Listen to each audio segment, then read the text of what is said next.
Hello friends, welcome to my channel. இன்றைக்கி நம்ம சேனலில் நெய் சாதம் எப்படி பண்ணலான்னு பார்க்கலாம். இந்த வருஷம் தீபாவளிக்கு கண்டிப்பாக பண்ணுங்கள். கேஸ் ஆன் பண்ணி ஒரு குக்கர் வச்சுக்கலாம். அதில் 100 ml நெய் சேர்த்துட்டு ஒரு பிரிஞ்சி இலை, பட்டை, கிராம்பு, ஏலக்காய், சாதிப்பத்திரி இதெல்லாம் சேர்த்துக்கலாம். அன்னாச்சி பூ சேர்த்துக்கோங்க. ஒரு பெரிய வெங்காயத்தை நல்லா நீளமாக கட் பண்ணியிருக்கேன். அதையும் சேர்த்துட்டு பொடிசாக கட் பண்ணி 2 பச்சை மிளகாய் நல்லா வதக்கி கொடுத்துக்கலாம். லைட்டாக ப்ரௌன் கலர் ஆனதுக்கப்புறமா 1 டீஸ்பூனுக்கு இஞ்சி பூண்டு பேஸ்ட்டு, கொஞ்சம் கருவேப்பிலை, மல்லி இலை, புதினால ஒவ்வொரு கைப்பிடி சேர்த்து வதக்கி கொடுத்துக்கலாம். இது கூட ஒரு பெரிய சைஸ் தக்காளியையும் கட் பண்ணி சேர்த்துருக்கேன். அதையும் நல்லா வதக்கி கொடுத்துட்டு 1/2 டீஸ்பூன் அளவுக்கு கறி மசாலா பொடி அதையும் வதக்கி கொடுத்துட்டு இப்போ தண்ணி சேர்த்துக்கலாம். இது கூட நான் இன்றைக்கி வீட்டு அரிசி, பொன்னி அரிசி தான் 1 கிலோ எடுத்திருக்கேன். ஊற வச்சுருக்கேன்.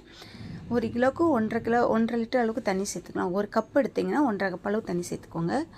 சேர்த்து நல்லா தண்ணி கொதித்ததும் ஊற வச்சு அரிசியை சேர்த்துட்டு உப்பு தேவையான அளவு சேர்த்துட்டு உப்பெல்லாம் கரெக்டாக இருக்கான்னு செக் பண்ணி பார்த்துட்டு குக்கரை மூடி வச்சுருங்க. 2 விசில் வந்தோன்னே இறக்குனீங்கன்னா சூப்பராக ரெடி ஆயிரும். பாருங்கள், நெய் சாதம் செம்மையாக ரெடி ஆயிடுச்சு. மேலே 1 டீஸ்பூன் அளவுக்கு நெய்யை சேர்த்துட்டு சுட சுட அப்படியே நல்லா மிக்ஸ் பண்ணி கொடுத்துட்டு பிளேட்டுக்கு மாற்றி சாப்பிட்டு பாருங்கள். செம்ம டேஸ்டியான நல்ல கமன்ட்டு நெய் சாதம் ரெடி. இதுக்கு நான் முட்டை குருமா வச்சுருந்தேன்.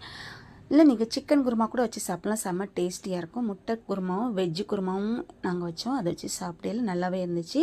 நீங்களும் ட்ரை பண்ணி பாருங்கள். வீடியோக்கு லைக் பண்ணுங்கள். என்னோடய சேனலை சப்ஸ்கிரைப் பண்ணுங்கள். Okay, by.